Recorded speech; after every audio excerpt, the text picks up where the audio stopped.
Come in. Ah, Inspector Kramer at last. What have you? Well, we covered every inch of that place and didn't find a single empty shell. There were 2 bullets in the body and the one that passed through him into the chair back in Paula Kenyon's place. They were all 3 fired from Doris Murray's little automatic. Any fingerprints on the gun? None but Doris Murray's. Not unexpected, to say the least. The bullet that was lodged in the chair in Paula's place went through his heart. Now, he was apparently shot in her room, but... But how did he get into Doris Murray's place? I'll be able to explain that when we locate those 3 empty shells, Inspector. Bring our guest in, Archie. Come in, please. Ladies and gentlemen, Mr. Nero Wolf. Miss Paula Kenyon. Hello. Miss Doris Murray. Hello. Rick Hunter, the director. How do you do? David Banning, the playwright. How do you do? Won't you be seated, please? May I present Inspector Kramer of Homicide? How do you do, Inspector? Mr. Wolf has asked you here to give such details as you recall, which might be of assistance to him in the solution of the murder of Emil Stoner. Mr. Hunter, as the director, whom did you favor as the star of your next production? Why, Doris Murray. You have been deeply interested in Miss Murray, Hasn't done me much good. but you do love her. I do. And you are deeply interested in the progress of her career. I am, most assuredly. Did you know that Mr. Stoner had made out and signed a contract for a certain woman to play the lead in the new show? No. You knew that Doris Murray had a gun in her dressing room. Yes?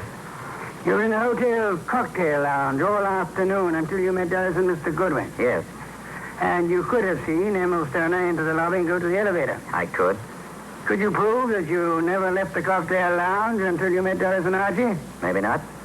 Did you see Mr. Stoner going to the elevator? I did. Mr. Banning, you wrote the new play. Were you in favor of Miss Murray playing the part? I know. I felt Paula Kenyon was better suited for it. You and Miss Kenyon are engaged to be married. Yes. Anything happened to Mr. Stoner, you as next in line could assign the role as you saw fit. That's correct. Did you know that Mr. Stoner had made a final decision on the part? I did not. He didn't tell you anything about it at lunch today? No, I made a strong plea for Paula. You know about the gun in Miss Murray's dressing room? Everyone did, apparently. Very well. Miss Kenyon, did Emil Stoner visit your department often? Not often. We were not on too friendly terms. Did you phone him to visit you this afternoon? No, who said I did? No one? I merely asked. Were you, by any chance, still in love with Emil Stoner? Now, see here. I don't appreciate that kind of talk. Relax, Mr. Banning. I was not in love with Mr. Stoner. That was over. You and Doris Murray were at one time very friendly. Yes. Well, I found out how two-faced she was. Emil was a fool to fall for her, but you couldn't tell him anything. All she's interested in is a career. You're not interested in your career, Miss Kenyon. Well, yes, in a way. You wanted the star part. You phoned Stoner this morning. Yes, but he said he was going to give it to her. You knew about Doris's gun? No, I You didn't. recognized it immediately, boss. Well, yes, I knew. What if I did? Then you wrote these threatening notes to Miss Murray. I did not. I did not. You didn't know the contract had already been signed? No. And you still had a motive to kill him? I wrote those notes. She had nothing to do with it. You can check them on my typewriter. We know, Mr. Banning. We've already done it. I know how it looks, but Paula didn't do it. I knew he was coming to her place. I called him. I knew Paula was out. I did it. Hey, so what did you do with the ejected shell? I threw them away. How many? 3. Oh, no, David, please don't. I don't believe you, Mr. Banning. Miss Murray, did you know the contract had been made out and signed? No, You're lying, Miss Murray. You said you didn't see Stoner this afternoon. I didn't. You called him and asked him to visit you. You did get the threat notes and they frightened you. But you didn't know they would frighten Stoner. I did not phone him. Nor did I see him. Yes, you did. His briefcase was on the piano. And he was there in the late afternoon because he brought with him a 4 o'clock edition of the Herald Tribune. What if he was there? I didn't kill him. He told you then about his decision. He left Halliday, forgot the briefcase, and went to Paula's apartment to wait for her. That's not true. That's not true. Filled with rage, you got your gun, which you said had disappeared from your dressing room, then calmly put it into your bag, walked across the hall, and shot him as he sat reading a horoscope. No. Archie, a handbag. Thank you. Notice, I run my finger through a hole in the corner. She fired through the bag. And see, 3 empty shells. No. And here's a contract made after Paula Kenyon. Too bad, Miss Murray.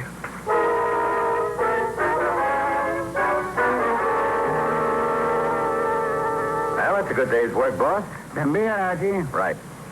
Say, tell me, how did Stoner, if he was shot in Paula's room, get back to Doris's room? She couldn't carry him. Oh, now, Archie, that's not too difficult. He walked. Shot through the heart? Impossible. That's a fallacy, Archie. Official medical records show that people have walked a block in such instances. No wonder Doris was so shocked when she saw him back in her room. The shooting took place after she called us, and it seemed unbelievable that anyone would leave the gun and not the ejected shells. Although the gun must have been concealed when fired. Yeah. Paula would have no reason to do that, because she was in her own apartment. And these men are not the type who would have fired through their coats. And Doris, before she started down the hall, would naturally conceal the gun, huh? In her handbag. With us. Boss, midnight. It's another day. I'm a year older. Yes. Cuthbert's correspondence detective course in 4 easy lessons. Happy birthday, Archie.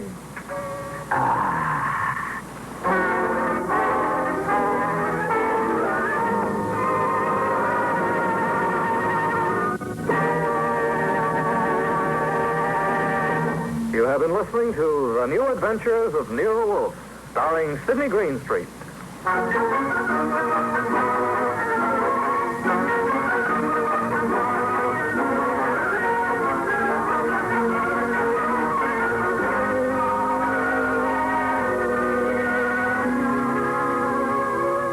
Tonight's transcribed story was based on the characters created by Rex Stout. This is an Edwin Fadiman program, produced and directed by J. Donald Wilson. In the cast were Gerald Moore as Archie Goodwin, and Gene Bates, Betty Lou Gerson, Bill Johnstone, Peter Leeds, and Vic Perrin. Next week at this same time, Nero Wolfe and Archie will bring you The Case of the Party for Death. Don Stanley speaking.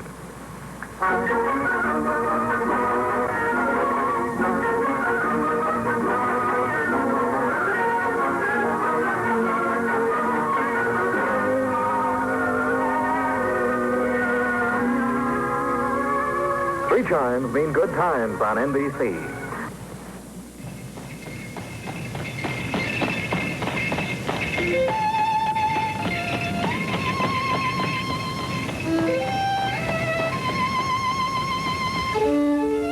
The Adventures of Sherlock Holmes, the original and immortal stories of Sir Arthur Conan Doyle, dramatized anew, with Sir Ralph Richardson as Dr. Watson and Sir John Gielgud in the role of Sherlock Holmes.